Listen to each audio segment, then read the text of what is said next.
والصلاة والسلام على سيد الأنبياء والمرسلين أما بعد فأعوذ بالله من الشيطان الرجيم بسم الله الرحمن الرحيم پڑھیے الصلاة والسلام عليك يا رسول الله وعلى آلك وأصحابك يا حبيب الله۔ حضور اکرم صلی اللہ علیہ وآلہ وسلم کی سیرت مبارکہ کا درس چل رہا ہے۔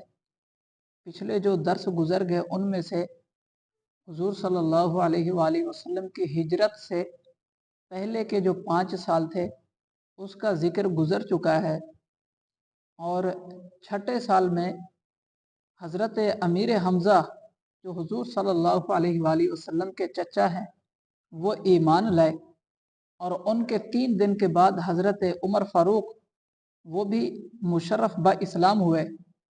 اور جو لوگ حبشہ سے واپس آئے تھے جنہیں غلط خبر ملی تھی کہ قریش والے ایمان لے آئے، کچھ لوگ پہلے حبشہ میں ہجرت کر کے گئے تھے تو وہ واپس آ گئے تھے، قریش نے ان کو دوبارہ ستانا شروع کر دیا یہاں تک کہ ہجرت پر مجبور ہوئے۔ چنانچہ اس دفعہ 83 مرد اور 18 عورتیں حضور صلی اللہ علیہ وآلہ وسلم کی اجازت سے ہجرت کر کے حبشہ چلی گئی۔ جب حضرت صلی اللہ علیہ وسلم نے مدینہ منورہ کو ہجرت فرمائی تو مہاجرین حبشہ میں سے کچھ لوگ فوراً واپس آ گئے۔ حضرت جعفر بن ابی طالب وغیرہ جو وہاں رہ گئے تھے وہ فتح خیبر کے وقت مدینہ میں واپس آئے۔ جب حضرت جعفر حضور صلی اللہ علیہ وآلہ وسلم کی خدمت میں حاضر ہوئے تو حضور نے ان سے معانقہ کیا۔ معانقہ معنی گلے ملنا، اور پیشانی کو بوسہ دیا۔ فرمایا میں نہیں بتا سکتا کہ فتح خیبر سے مجھے زیادہ خوشی ہے یا جعفر کے آنے سے۔ قلعہ خیبر یہودیوں کا جو فتح نہیں ہو رہا تھا اس پر جو خوشی ہوئی تھی، فرمایا وہ تو خوشی ہے ہی، میں نہیں بتا سکتا کہ اس کی خوشی مجھے زیادہ ہے یا جعفر بن ابی طالب کے واپس آنے کی خوشی مجھے زیادہ ہے۔ مطلب دونوں خوشیاں بہت زیادہ ہیں۔ حضرت ابوبکر صدیق رضی اللہ عنہ بھی بارادہ ہجرت حبشہ کی طرف نکلے تھے۔ برق الغماد تک جو مکہ سے یمن کی طرف 5 دن کی راہ پر ہے وہاں پہنچے تھے کہ قبیلہ کارا کا سردار ابن دغنہ ملا۔ اس نے پوچھا کہاں جا رہے ہو؟ آپ نے جواب دیا کہ میری قوم نے مجھے نکلنے پر مجبور کر دیا، میں چاہتا ہوں کہ کہیں الگ جا کر خدا کی عبادت کروں۔ ابن دغنہ نے کہا یہ نہیں ہو سکتا کہ آپ سا فیاض اور مہمان نواز، اپنوں سے نیک سلوک کرنے والا، غریب پرور اور حوادث حق میں لوگوں کا مددگار مکہ سے نکل جائے یا نکالا جائے۔ میں آپ کو اپنی پناہ میں لیتا ہوں۔ اس لیے آپ ابن دغنہ کے ساتھ مکہ میں واپس آ گئے۔ حضرت ابوبکر صدیق رضی اللہ عنہ جب قریش کو یہ خبر پہنچی، کفار قریش کو، تو انہوں نے مشورہ کر کے ایک سفارت بسر کر دی۔ عمرو بن عاص اور عبداللہ بن ابی ربیعہ یا عمارہ بن ولید نجاشی کی خدمت میں تحائف کے ساتھ ان کو بھیجا۔ سفرا وہاں پہنچ کر، سفرا مانا سفیر لوگ، یہ سفیر بن کر گئے۔ سفرا وہاں پہنچ کر پہلے بادشاہ کے بطارقہ سے ملے، یعنی ان کا جو پادری سردار تھا عیسائیوں کا، اس سے ملے اور نظریں پیش کر کے کہا ہم میں چند نادان لونڈوں نے ایک نیا دین ایجاد کیا ہے جو نصرانیت اور بت پرستی دونوں سے جدا ہے۔ وہ بھاگ کر یہاں پناہ گزین ہو گئے ہیں۔ ہمیں اشراف قریش نے آپ کے بادشاہ کے پاس بھیجا ہے کہ ان کو واپس کر دیں۔ درخواست پیش ہونے پر آپ ہماری تائید کر دیں۔ چنانچہ سفرا نے نجاشی کی خدمت میں حاضر ہو کر تحائف پیش کیے اور سارا قصہ بیان کیا۔ بادشاہ نے مہاجرین کو طلب کیا۔ بادشاہ نے ہجرت کرنے والے لوگوں کو بلوایا، اپنے سپاہیوں کو بھیجا کہ یہاں جو لوگ آئے ہیں ان کو لے کے آؤ۔ बतारिका ने कहा, हुजूर ये लोग उनके हाल से बखूबी वाकिफ हैं, आप इनके हवाले कर दें। बादशाह ने कहा, नहीं, पहले हम इनसे दरियाफ्त कर लें।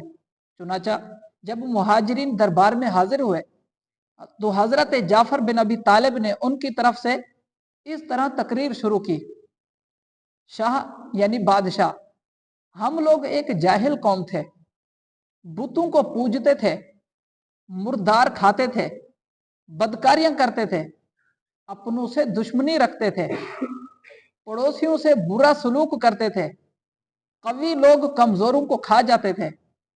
हम इस हालत में थे कि अल्लाह ताला ने हम में से एक रसूल हमारी तरफ भेजा, जिसके नसब और सिद्क को अमानत और परहेजगारी से हम लोग पहले से वाकिफ थे।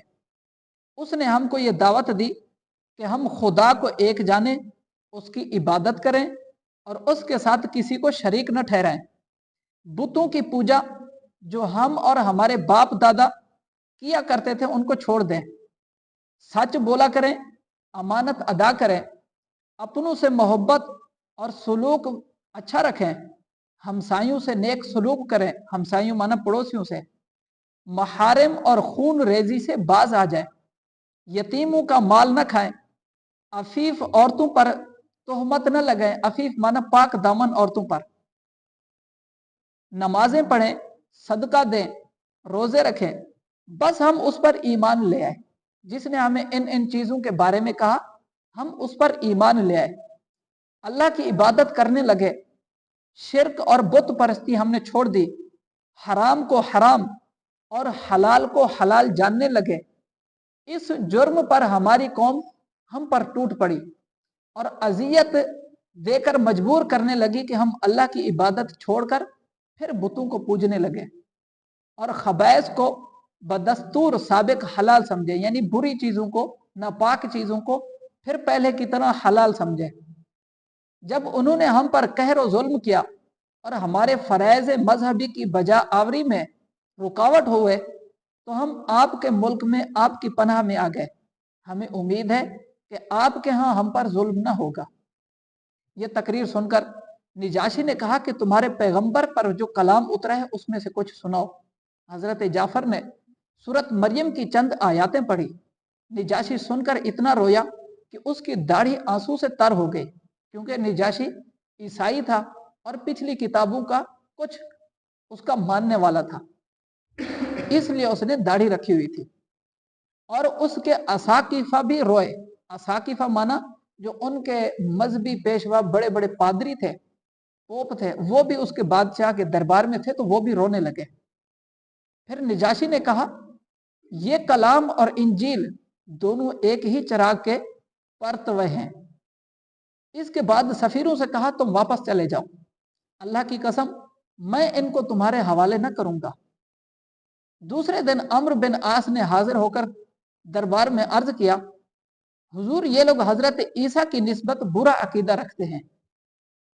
निजाशी ने मुसलमानों को तलब किया।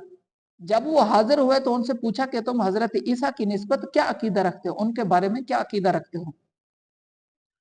हजरत जाफर ने कहा, हम एतकाद रखते हैं जैसा कि हमारे पैगंबर ने फरमाया है कि ईसा खुदा के बंदे और पैगंबर और रूहुल्लाह और कालिमतुल्लाह हैं। ये सुनकर निजाशी ने जमीन से एक तिनका उठाया और कहा, वल्लाह जो तुमने कहा हजरत ईसा इससे इस तिनके के बराबर भी ज्यादा नहीं है, यानी जितना तुमने कहा बिल्कुल वैसे हैं। तिनका जमीन से जो हल्का सा वो तिनका पड़ा होता है लकड़ी का या कोई भी, कहा कि इसी तरह जैसे बिल्कुल हजरत ईसा थे, तुमने बिल्कुल वैसे ही उनके बारे में सही अकीदा रखा हुआ है, तुम्हारा अकीदा गलत नहीं है। उसने तिनके से मिसाल दी उसको। जब नजाशी के जबान से ये अल्फाज निकले तो बतारिक हाजरीन की नथनों से खरखराहट की आवाज आने लगी, मगर निजाशी ने परवाह न की और सफारत बिल्कुल नाकाम वापस आई। सफीर लोग जो गए थे बादशाह के दरबार में, वो लोग वापस लौटे। 7वें नबूवत के साल में कुरैश ने जब देखा कि बावजूद तशद्दुद और मुजाहमत के इस्लाम कबाइल अरब में फैल रहा है, حضرت حمزہ، حضرت عمر جیسے لوگ ایمان لا چکے ہیں کہ یہ عرب میں بہت بڑے بہادر تھے،